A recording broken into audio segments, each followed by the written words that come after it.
So now we're going to look at what makes a system isolated. First, we're going to try to define a system in general. So a system is going to be two or more objects. Imagine we have some billiard balls and they're about to collide. The objects that collide make up the system. So here the white billiard ball and the black billiard ball are our system, and nothing else is part of that. And then we're going to look at two different types of forces. So first, we're going to look at an external force. An external force is something that comes from outside the system. So for example, gravity. Gravity is caused by the earth pulling on the billiard balls because the earth is not part of the system. That's external. We have the normal force that's caused by the table pushing up on the billiard balls. Again, the table is not part of the system, so it's external. Friction also comes from the table, and so that's external as well. And then an applied force would be like if I had a pool cue and I use that to push on one of the billiard balls. Since the cue is not part of the system, that's also external. An internal force is a force that comes from inside the system, and that's going to involve the contact forces between the two objects, and we'll talk about that more in a second.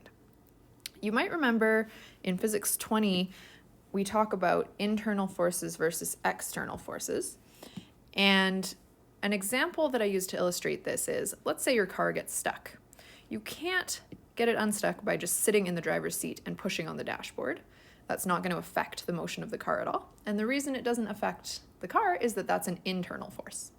Whereas if you get out of the car and you push it from behind, you can actually affect the car's motion, and that's an external force. So it turns out that external forces do affect the system, whereas internal forces do not. So what we're going to see is that external forces are not allowed to be part of an isolated system, whereas internal forces are allowed. So let's have a look at the forces in a little bit more detail. So here we have the two billiard balls. They have collided, and we want to draw what the free body diagram looks like for them during the collision. So let's go ahead and draw the free body diagram for the white billiard ball. So there's going to be a force of gravity pulling the white billiard ball down, and then there's going to be a normal force pushing it up.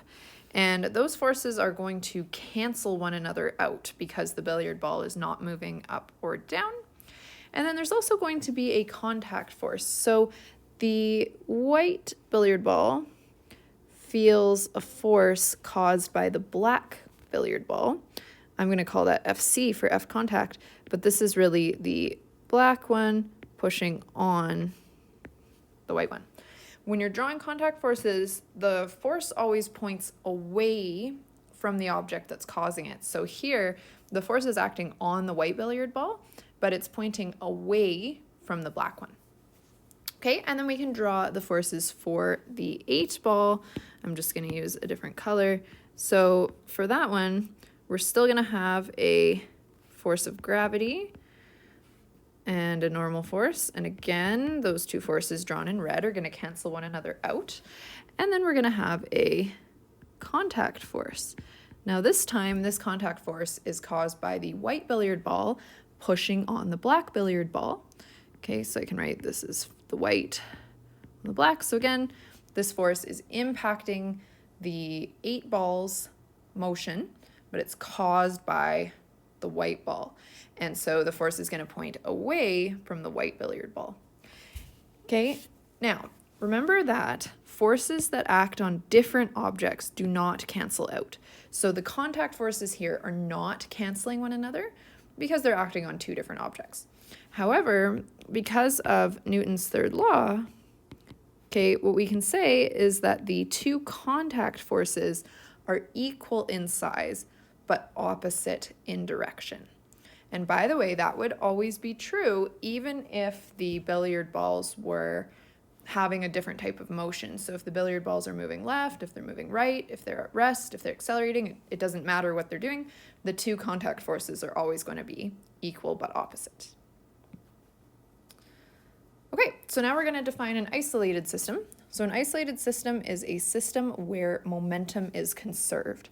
So as soon as you know you have an isolated system, you know momentum is conserved, and also vice versa. If you know momentum was conserved, the system must have been isolated. Please be careful The definition of an isolated system in physics is different than in chemistry. And so in physics, the word isolated actually has nothing to do with the energy. Okay, in physics, isolated only tells us about the momentum. So in physics, an isolated system is actually allowed to lose kinetic energy. So just emphasizing this, okay, a system is isolated and therefore momentum is conserved when? So it has to do with the external forces. So in order for a system to be isolated, external forces are not allowed to impact the system. And that can happen in one of two ways. So either there can just be no external forces in the first place, but that's kind of rare. The only place that I can really think of that happening would be in like outer space. Most of the collisions that happen here on Earth are going to have external forces because at minimum, they're going to have the force of gravity. So the second bullet is the more common one that's going to happen. So external forces do act on the system, but they're going to balance or cancel each other out, which means they're not actually going to affect the system. So let's look at some examples of whether a system is isolated or not. So part A, two gliders colliding on a level air track. So if you don't know what an air track is, it's basically this thing here that I have a picture of. And it's like a piece of metal shaped like a triangle. And the metal has holes drilled in it. And we push air through those holes. And then a glider sits on a cushion of air. And the reason that we would use an air track in physics is that it has extremely low friction. So it's low enough that we can basically say that as that glider moves back and forth, there's no friction acting on it.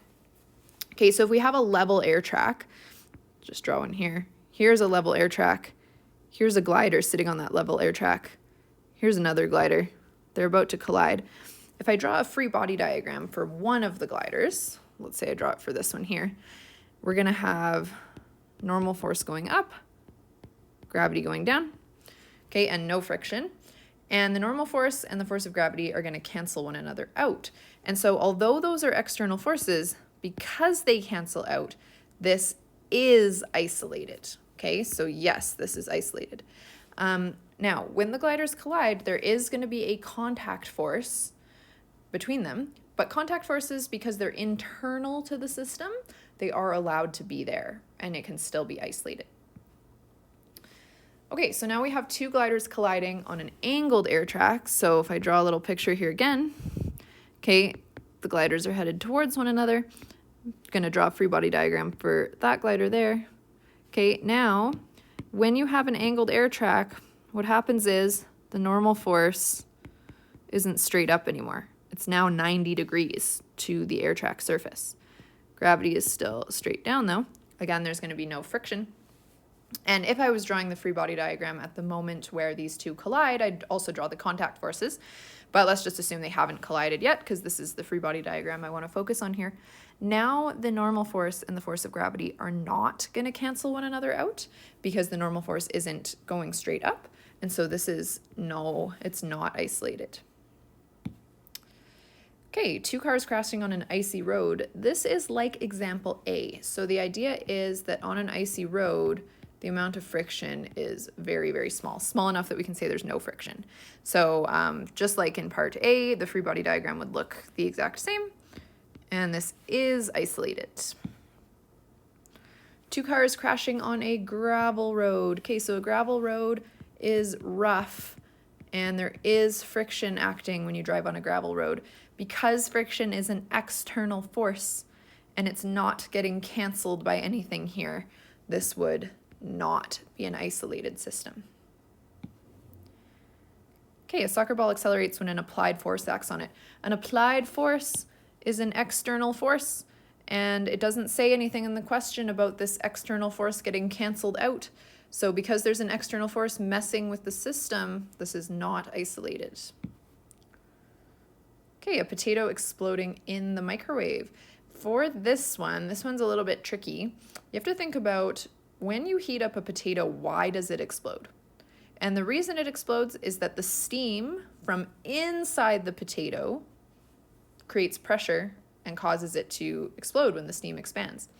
Now, because that steam is coming from inside the potato, it's actually an internal force. And so this actually is an isolated system. And last one, 2 gliders being pushed apart by repelling magnets on a level air track. This is going to be isolated as well because the magnets are on the gliders. They're providing a force that is, again, internal to the system. So in all of the cases where we had an isolated system, momentum would be conserved. And wherever it's not isolated, momentum would not be conserved. And again, that just depends on whether there are external forces or not. Okay, so momentum is conserved in an isolated system. And as I mentioned earlier, kinetic energy may or may not be conserved because the word isolated does not tell us what's happening with the energy. All right, a little bit more vocabulary we have to look at. So elastic and inelastic.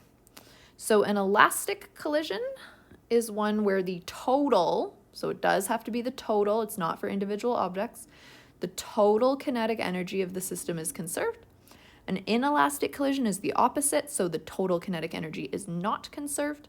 So remember, elastic and inelastic tell you what's happening with the energy.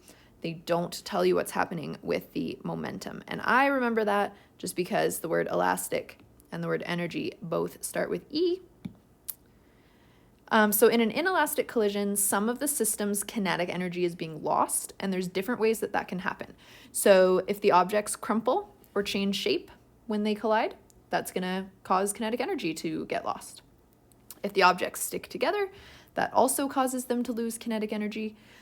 Sound, same thing, because sound is a type of energy. So the sound has to come from somewhere, and it actually comes from taking some of the kinetic energy that the objects initially had. And same thing with heat, okay? So if heat happens as a result of the collision, that heat energy had to come from somewhere as well. Now, it's very unusual for a collision here on Earth to be elastic because whenever 2 objects collide, like picture a car crash happening, the cars are basically always going to make a sound. And even if it's not a very bad car crash, some small amount of crumpling is going to happen. So basically, we are never going to assume that in collisions that they're elastic because it's just super unusual for that to be the case. Many collisions actually are isolated. That's a more reasonable thing that can happen in real life, but elastic not, which is why when we were solving our problems the other day, I said, okay, you can use conservation of momentum to solve them, but you can't use conservation of energy. Okay, so all of the examples I just gave you results in the collision losing kinetic energy, but not necessarily causing a loss of momentum. Okay, so to summarize, in both elastic and inelastic collisions, momentum is conserved if you know the system is isolated. Probably a better way of thinking about this is just isolated tells you what's happening with the momentum, and elastic, inelastic tells you what's happening with the energy. And just note here, okay, a collision can be both isolated and inelastic at the same time. And if that were the case, the collision would conserve total momentum, but it wouldn't conserve total kinetic energy. Okay, so just to summarize, we're going to fill in the following chart. So let's say you have the case where momentum is conserved and it's also an elastic collision. This happens mostly at the atomic level collisions. So like if an electron collides with the nucleus of an atom or something like that, then that's going to be both elastic and isolated. But most of the things we're going to look at in this unit are going to be the case where it's isolated and inelastic. Okay, so we're going to just put most collisions in this unit go into that category. Momentum not being conserved, but kinetic energy being conserved, that is actually impossible. So there's no collisions that fall into that category there. And then momentum not being conserved and kinetic energy not being conserved. This is going to be collisions where there's external forces messing with the system. I'll just write here where there's external forces. Okay, and maybe I should go back and add something to this other quadrant here, most collisions, okay, as long as there's no external forces, and most of the time what that means is that there's not going to be any friction. And that's the end of